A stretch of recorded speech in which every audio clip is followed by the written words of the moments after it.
cloud. Okay, wonderful. Thank you all for being here. And we are so exciting. We're getting very close to the end of the Torah. Torah never ends. We're going to start again in just 4 weeks. We're going to be starting again. Actually, exactly 1 month from now, we'll be starting again the Torah.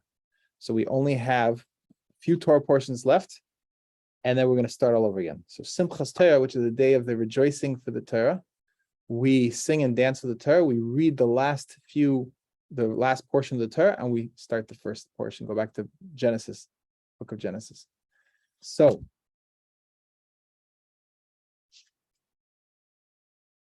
we are here in this edition. We are on page 1232, and we are chapter 29 of the book of Deuteronomy, and we are actually, it's a short portion. It's only 40 verses. So compared to some which are well over 100, this one's 40 verses. And Moses, our teacher, is giving another address to the Jewish people, giving his final address. He's got everyone gathered together. And the Torah portion starts, Atem Netzavim hayom kulchem lifnei Hashem Elokechem, Shechem Shivtechem Zignechem, V'sheitrechem Kol Ish Yisrael Tapechem and Neshechem Gerecha Asher B'Kerev Machanecha M'chei Tevetzecha Ad Sheiv Memecha. Everyone is gathered together from the highest to the lowest, meaning to say everyone's created by God Almighty.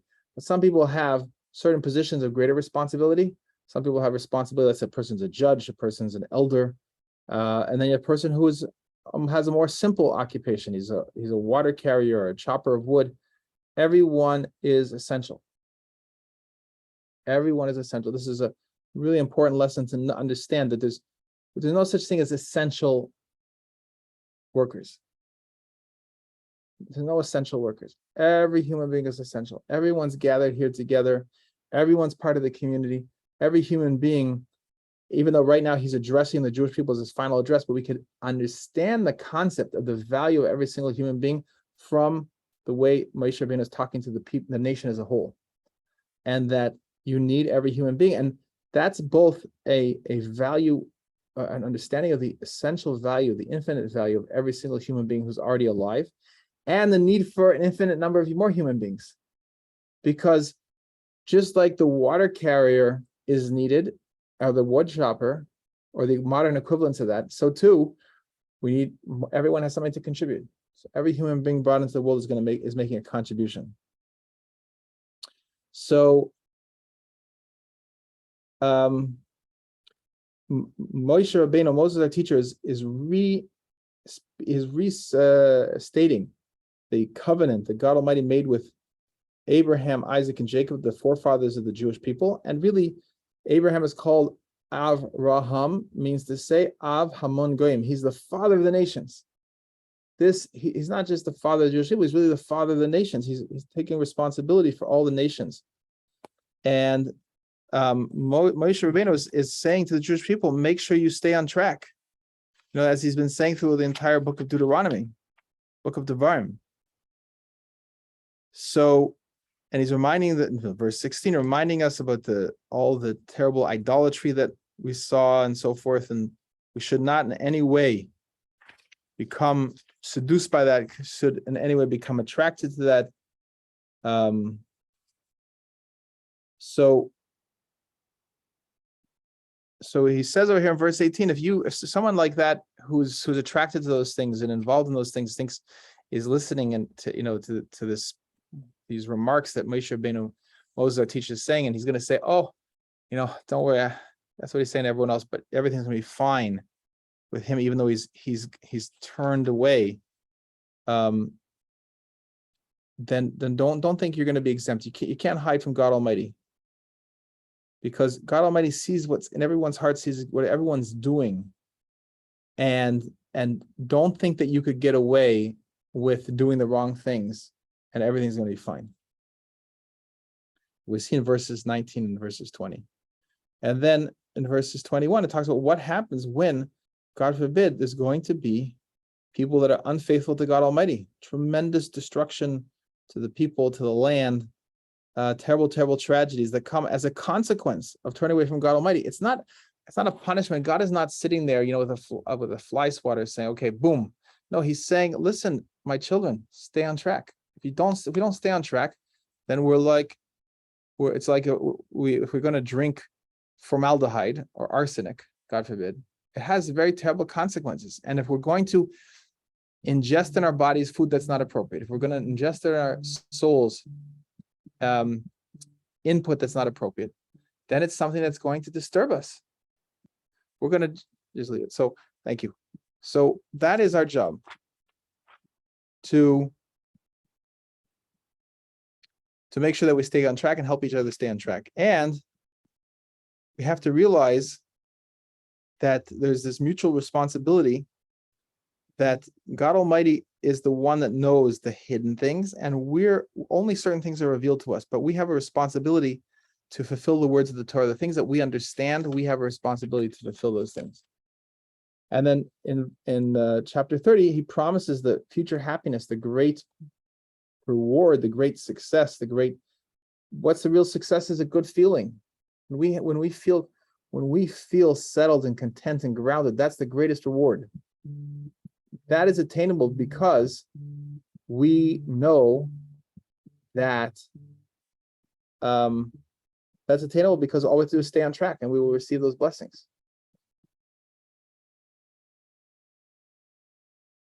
Okay, now just hold on one second, please. So the blessing is that the abundance, and God Almighty will bring back the exiles of the Jewish people and have mercy upon us. This is chapter 30, verse 3. And gather the Jewish people from among all the nations, no matter where they are located, even at the ends of the heavens and the ends of the earth. And God, verse 5, God your God will bring you to the land that your forefathers took possession of, and you too will take possession of it. He'll be better to you than he was to your forefathers, and he will make you more numerous than your forefathers were. So this is a blessing. And then it says, God Almighty says that God will himself circumcise your heart. So there's a physical circumcision that a boy has to have at 8 days old. But that's only one level of connecting to God. Then there's this circumcision of the heart, that the coarseness of the heart is removed. And you, with your heart as well as all the heart of your offspring, will love God your God with all your heart and with all your soul for the sake of your very life. Now, and then all the negative things will go against the enemies, those that fight against God, who hate the Jewish people and pursue the Jewish people. And you look in verse 9, talking about this tremendous superabundance that in all that we do, and the fruit of the womb and the fruit of the livestock and the fruit of the soil, only good ways.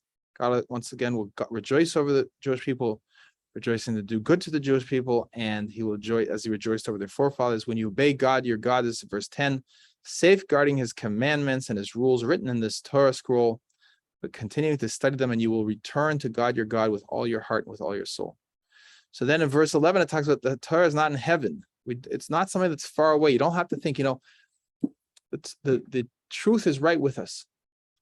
A lot of religions say, or people believe, that you have to go very far away. You have to travel across the sea, climb the mountain to meet some guru. You don't have to do that. The Torah is saying it's right here. It's right here because it's in us. The Torah is planted. The Rabbi Jonathan Steif writes, even a person who never heard of Torah, let's say a non-Jewish person never heard of the Torah, he's able to and required to sit and observe the world and intuit and come to understand what God's laws are. That's how accessible it is. So this connection to God Almighty, as we sing over here, it's not far away, not at the other end of the heavens where you have to climb up into the sky to get it. No, it's something that's really accessible for every human being, because God Almighty has put his divine spark in every single living thing. And he's constantly communicating with every human being. Every human being can hear the voice of God if we listen. So it's not far. You don't have to say who's going to go to the other side of the sea to get it. I have to go travel on some pilgrimage or anything like that. Right here, right now, you have this closeness to God. So verse 14 says, because the Torah, the truth is very close to you. This matter of staying connected to God Almighty is exceedingly close to you, in your mouth, in your heart, to do it. So it's something that's very accessible. Connecting with God is not challenging. It's innately simple. We just have to ignore all the thoughts that come to put in insecure thoughts and take us away from that connection to God Almighty. And then it's going to come in our mouth, it's going to come in our hearts, and it's going to come in our action. We have to bring it into action. It's not enough to say that, oh, I love God, God's fantastic, and then just do whatever I want. It has to be, I want to bring God's revelation of godliness in the world into every single human being's life, and that's what I'm going to do. I'm going to go teach every single human being. I don't want any human being to be left without the knowledge of God Almighty. That's what it means, la'aseh, to do it, to just make it happen. Then in verse 15, it's saying, see, I set before you today life and good, right? It says over here, hayom ha'chaim, life and good. And on the other hand, to put death and evil. So what is exactly life and good and death and evil? What we know, everyone wants to stay alive. Every living thing wants to stay alive. So what kind of thing is to say? I gave you here a choice of life and good and the death and evil, because every living thing is by the way the living thing is created is by definition joyful, full of love, and expanding. All living things are happy. They're bringing new life into the world. They're love. They're expanding their lives. Human being is the same way, except the human being has one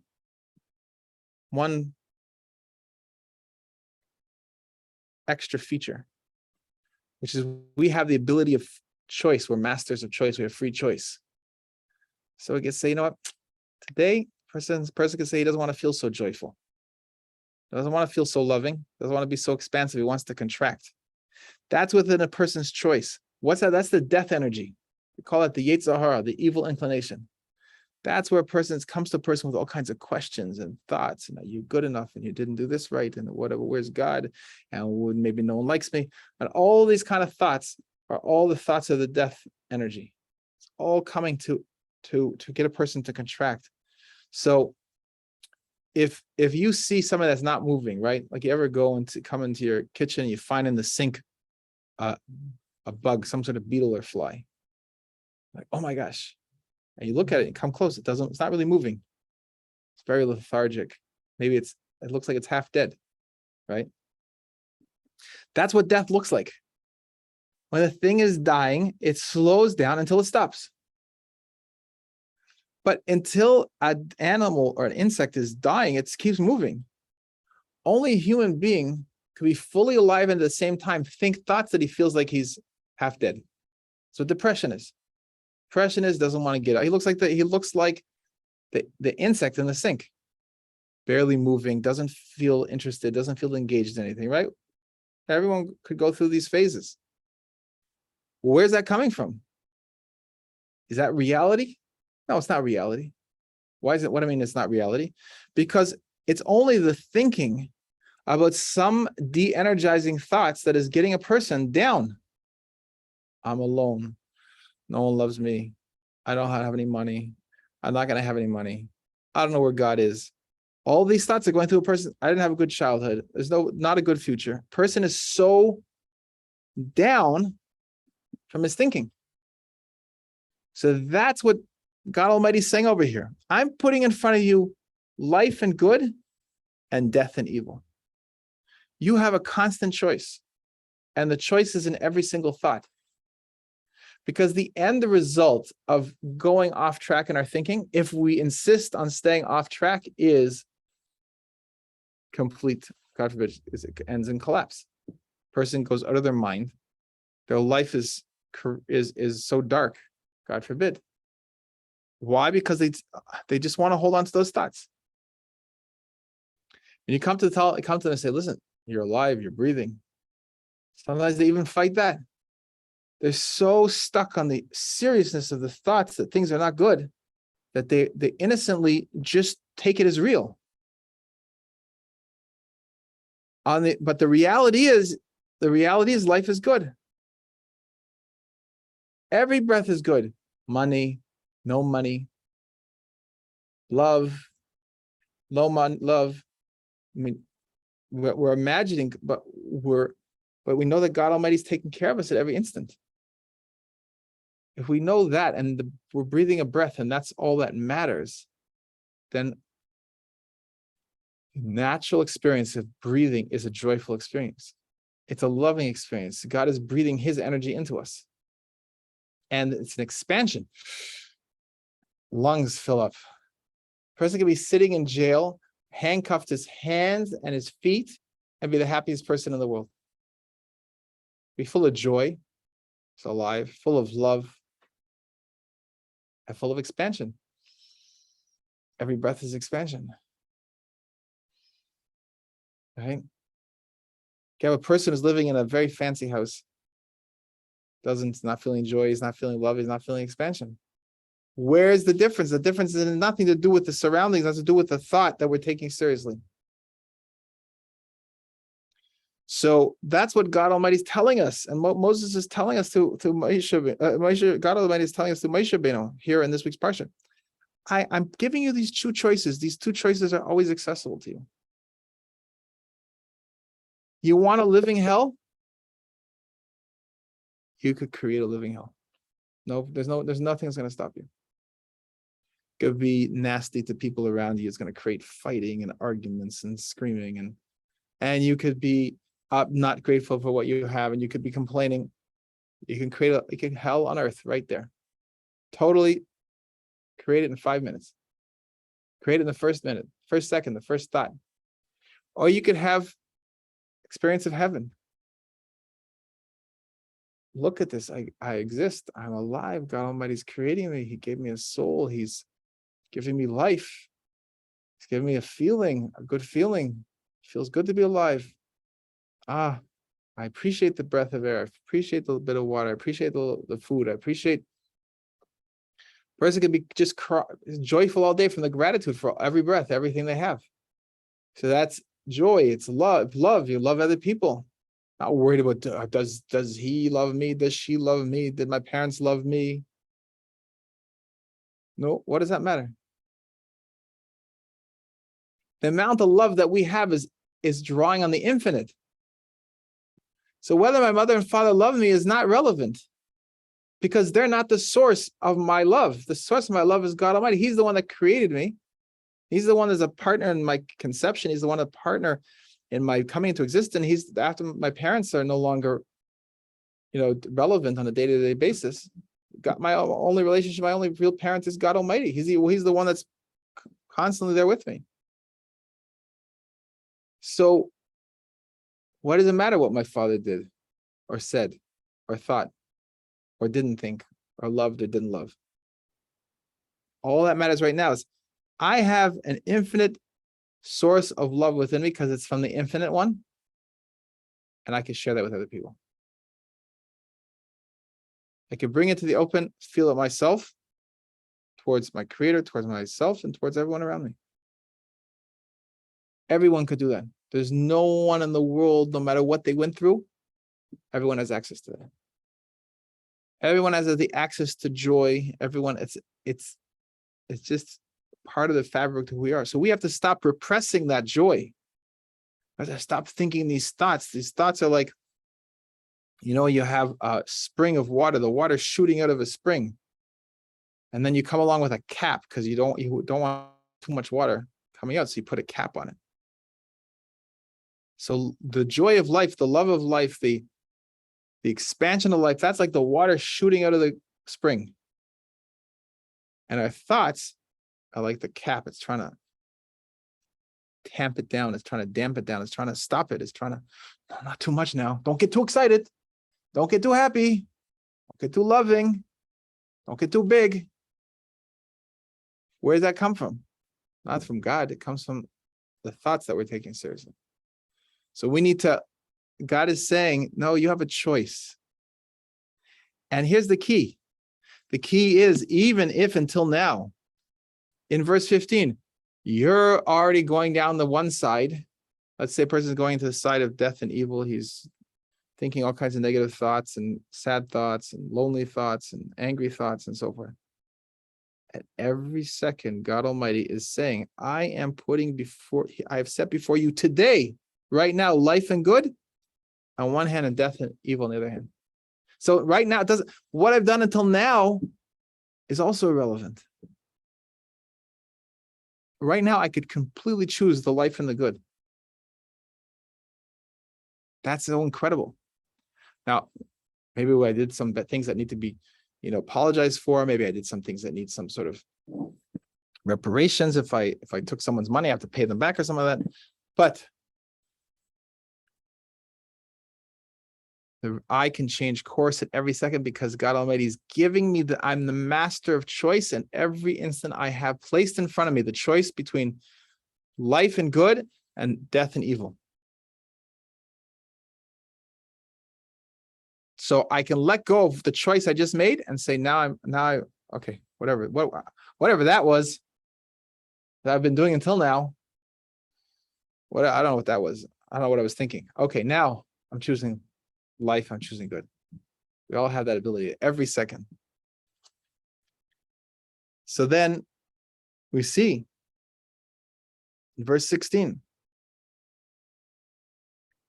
we're seeing that since life and good death are resulting from choosing good or evil, respectively. So God's saying, love God, love your God, walk in his ways, safeguard his commandments and rules and ordinances. And if you follow this path, this is the goodness, you will live and increase in number, and God, your God, will bless you in the land that you're entering in order to possess, this is what's called life.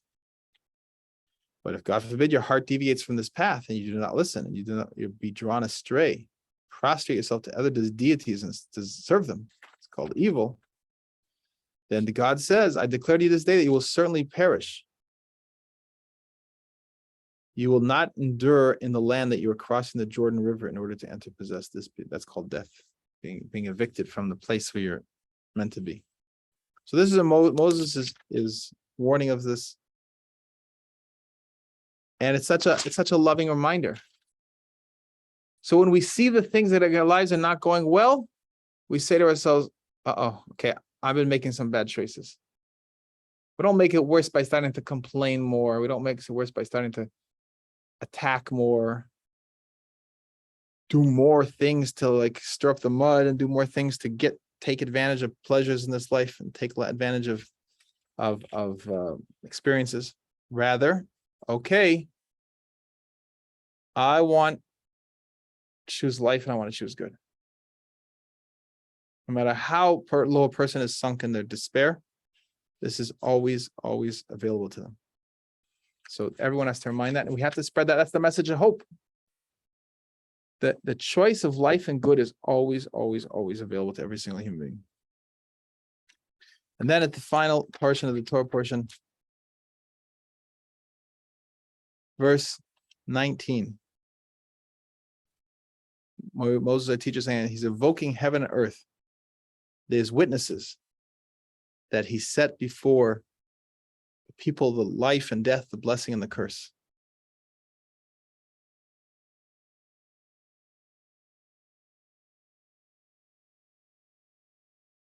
So you choose the path of life. Trust God and choose life, in order that you and your offspring will live. Again, driving this home, to love God your God, to obey him, and to cleave to him. For he is your source of life and the source of the length of your days. And he who enables you to dwell in the land that God swore to your forefathers, to Avraham, Yitzhak, and Yaakov, to Abraham, Isaac, and Jacob, that he would give them.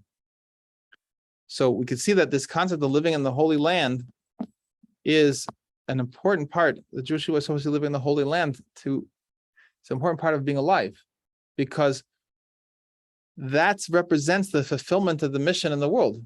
The mission of the world is for the Jewish people to create an oasis for godliness in the world that from there is going to spread the knowledge of God to the entire world. That's life for the Jewish people and life for the entire world. So may we speedily merit.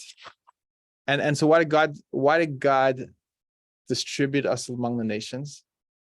Because he saw the Jewish people were not fulfilling their purpose in the land of Israel. So he says, okay, listen, you guys got to get your act together. You got to realize you have a mission to be a light into the nations and teach the world the Torah that applies to the world. You're not doing it here. You're too thinking that you don't have to take care of the rest of the world, and you're getting, because of that, and you're becoming self-focused, and then you're descending into idolatry and immorality and so forth. So boom, you're all kicked out, scattered around the world, and your job is to get the message to the nations of the world in every place they are. For the United States, we have to be in Germany, we have to be in England and Peru, Mexico, every single place. We have to be in these places because we have to get the message across over there. That's why God scattered us. So we have to, we all want to go back to the Holy Land, but we got to make sure to complete our mission in this exile, the diaspora. We're scattered around because we're here for a purpose. So that's what we want when Mashiach is going to come. We want this fulfilled. We want this to see this fulfillment of this, but we know that we have a way to hasten that, to speed that up, and to bring that to fulfillment is to make sure every single human being knows there's nothing besides God Almighty. So I want to give you all a blessing for a beautiful, beautiful Rosh Hashanah. It should be a good year, a sweet year, a happy year, a year where you're going to find all the things that your heart desires. You're going to find a spouse. You're going to find an opportunity to build a family. And you're going to continue building the families that you have and be successful financially, because how healthy. The money should come in abundance in a non-stressful way so that you can be able to take the money and put it to good use for building your family and for being able to bring more goodness to the world by using the money for tzedakah, for giving a ma'aser, tithing. And you should have a good, blessed year. Any questions? Also, this Monday, Rosh Hashanah, we're going to have at 3 p.m. here. You could see the flyer for the Rosh Hashanah event for non-Jewish people. We're going to talk about Rosh Hashanah. What Rosh Hashanah is going to be really exciting. We're looking forward to it. And we are still raising funds to get it out to 12 to 11,000 households. And God willing, you can contribute at rabbismith.org and make sure to I have a special link for it, but I can put it up. See over here, find the link. Second, log in here. And God willing, we will reach as many human beings as possible. Hopefully every single one of them. And we don't want to wait for next Rosh Hashanah. So this is now. Now's the time. Let's see, I could post here the link. One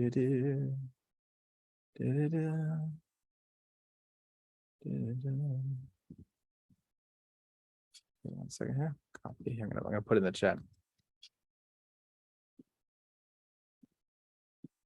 Okay. Amazing.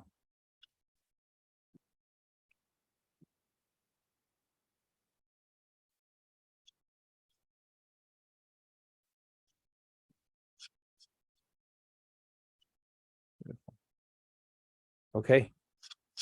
Fantastic. Let's so any questions? Any questions? Okay. Beautiful. God bless you all. Take care.